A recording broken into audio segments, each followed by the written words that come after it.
dois, três, teste. 2, 3, teste.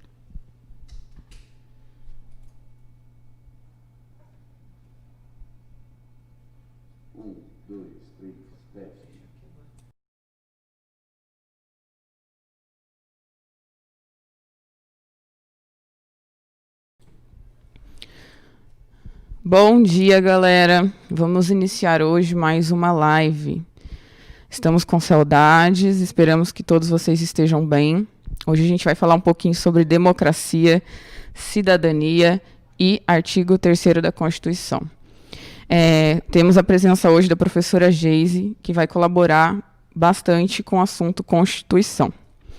Vamos iniciar. Primeiro, vamos fazer toda uma colocação sobre o que é democracia, que é o assunto que nós estamos estudando já há umas 2 semanas e vamos estudar nas próximas também, porque diz respeito a muita coisa que faz parte do nosso dia a dia escolar, da nossa rotina.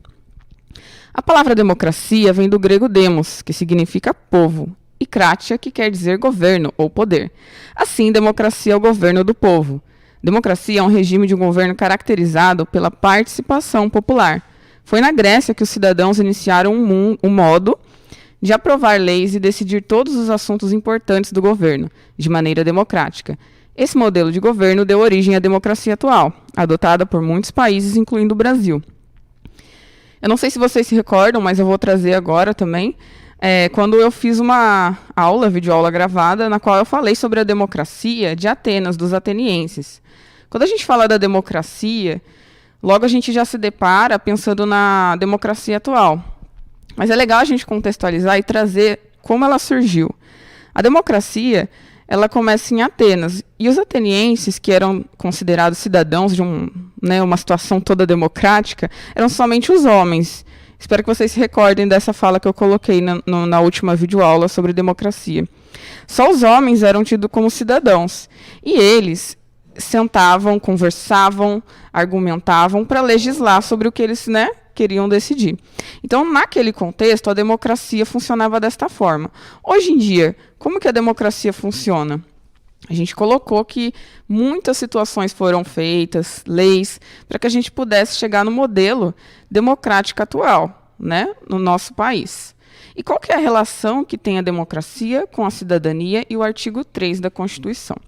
Bom, a democracia, é a base, é a igualdade de todos os cidadãos. Todos são todos, A gente até tinha colocado um slide em outra aula, na qual eles falavam sobre democracia, e tinha gente falando, não, mas aquele povo ali não pode opinar, não, aquele outro povo não.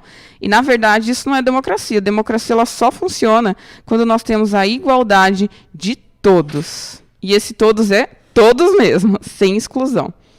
Agora eu vou passar um pouquinho a palavra para a professora Geise, para ela contextualizar para vocês um pouco sobre a Constituição e a cidadania. Bom dia, galera do 7º ano. Eu vou falar um pouquinho para vocês da história da nossa Carta Magna de 1988. Ela é a 7ª Constituição, está vigente, ou seja, está válida até hoje. Tem 32 anos que ela foi promulgada, No período, quem presidiu a Câmara foi Ulisses Guimarães, o deputado Ulisses Guimarães, já falecido. E ela sofreu influência da Declaração dos Direitos do Homem e do Cidadão, pós-Revolução Francesa, com ideais de igualdade, liberdade e fraternidade a todos. Ela é chamada de Constituição Cidadã, deu direito ao voto a algumas minorias. Algumas características dessa Constituição é o voto facultativo a partir dos 16 anos de idade, ou seja, o adolescente com 16 anos ele pode tirar o título e votar sim, mas não é obrigatório, é facultativo. O fim da censura aos meios de comunicação e das artes em geral. Isso é muito importante colocar, porque na época, a época da ditadura militar, nós não tínhamos o direito a essa expressão mais livre. E agora a censura ela foi interrompida. A Carta Magna nos assegura o direito de expressão. A manutenção dos direitos trabalhistas, é importante focar nisso. Na década de 30, no governo de Getúlio Vargas, as leis trabalhistas foram asseguradas. E a nossa Carta Magna, ela mantém isso, né? As leis que protegem crianças e adolescentes, né? O Estatuto da Criança e do Adolescente, o ECA, ele foi... transformou-se em lei na década de 90, né, em 1990, mas, previamente, a Constituição já estava revendo aí a questão dos direitos e deveres, né, da criança e do adolescente. Não são só direitos, mas deveres também. Na emenda de 1997, né, antes de ser reformulada a nossa Carta Magna,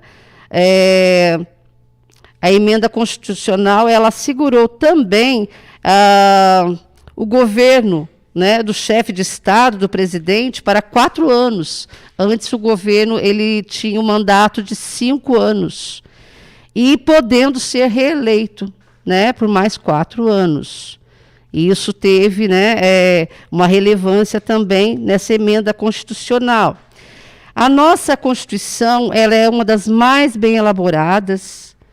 Ela assegura direitos a uma gama de diversidade cultural do nosso país, né? Nós somos um país rico, diversidade cultural, racial, e todos esses direitos eles têm que ser assegurados e respeitados, né? O que é participar do processo democrático, né? O que é ser cidadão? A democracia, ela assegura, como disse a Camila, o direito a todos, sem exceção. Então, todos os cidadãos são iguais em direitos, né? E como que eu posso exercer essa cidadania? De que forma eu posso ser cidadão de fato e de direito, né? É nas pequenas coisas. A nossa família é a célula-mãe da sociedade, é o primeiro conceito de vida social que nós temos. Depois nós vamos participar do processo de socialização através da escola institucionalizada, né? E vários grupos sociais. Então, nós, como cidadãos, somos atores sociais. E a cada momento que a gente participa da sociedade, podemos nos fazer valer os direitos de cidadão, coparticipativos. Por exemplo, você, nessa idade do 7º ano, pode votar para o Grêmio Estudantil, a chapa do Grêmio da escola, votar para representante, participar de uma reunião de associação de moradores de bairro. Então, ao longo da vida, você vai agregando, né, vai somando considerações de ser um cidadão de fato e de direito, né? E o nosso país ele é muito rico em diversidade cultural, e essa Constituição ela vai nos assegurar vários direitos, né? Várias características peculiares ao nosso povo, à nossa cultura. E a professora Camila vai entrar com vocês agora no artigo 3º da nossa Carta Magna, da nossa Constituição, falando com mais detalhes sobre esses direitos dos cidadãos aí dentro desse contexto do nosso caldeirão cultural que é o Brasil.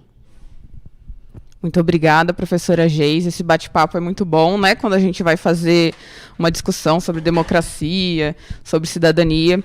Aproveitando o gancho da professora, então, eu vou fazer a leitura aqui com vocês do slide que está na imagem, do artigo 3º da Constituição, que é o nosso objetivo de estudo do 7º ano, neste bimestre. Constituem objetivos fundamentais da República Federativa do Brasil: construir uma sociedade livre, justa e solidária, garantir o desenvolvimento nacional, erradicar a pobreza e a marginalização, e reduzir as desigualdades sociais e regionais. Promover o bem de todos, sem preconceitos de origem, raça, sexo, cor, idade e quaisquer outras formas de discriminação. Então, como a gente pôde observar, durante a fala da professora Geise e também no início sobre a democracia, a cidadania ela é uma condição de pessoa que, como membro de Estado, ela se haja no gozo dos direitos que lhe permitem participar da vida política.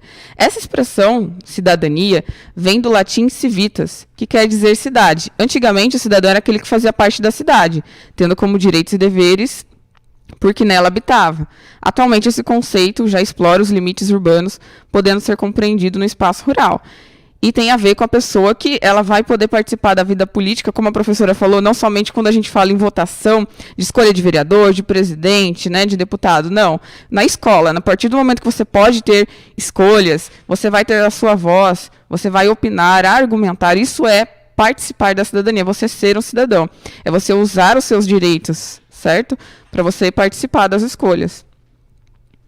Eu coloquei aqui uma charge para a gente refletir um pouquinho, do Armandinho, tem até o link de acesso, caso vocês queiram dar mais uma olhada depois, na qual ele faz uma reflexão sobre essa questão, democracia, cidadania e direitos. A mãe dele diz assim: mas poder para o povo? Me poupe! Esse povo não sabe nem votar. O Armandinho responde: mãe, esse povo, por um acaso, não somos nós? Eu quero deixar para vocês essa reflexão. Nós, enquanto cidadãos, participantes de um país democrático, né, com direitos, deveres também, mas direitos em relação à crítica, a questionamento, a tudo aquilo que nos é permitido, nós fazemos parte, né, dessas escolhas, nós fazemos parte de questionar, de perguntar e de querer saber, ir atrás das informações que nos competem. Então, esse povo, vamos pôr para pensar. Eu quero que fique essa reflexão, a mensagem da aula de hoje é essa, que fique a reflexão para vocês. Quando nós generalizamos, a gente fala do povo, esse povo inclui todos nós. Nós fazemos parte da população e da democracia desse Brasil. Então, vamos refletir bastante sobre isso enquanto cidadãos, estudantes, sobre democracia, cidadania. Nós temos direito de questionar, de perguntar e de buscar informações. Então, que a gente possa continuar buscando informação sempre. Agradeço a presença de todos, uma ótima semana e caso vocês ainda tenham dúvida, podem entrar em contato conosco. Não se esqueçam de curtir o meu canal. Dá um like.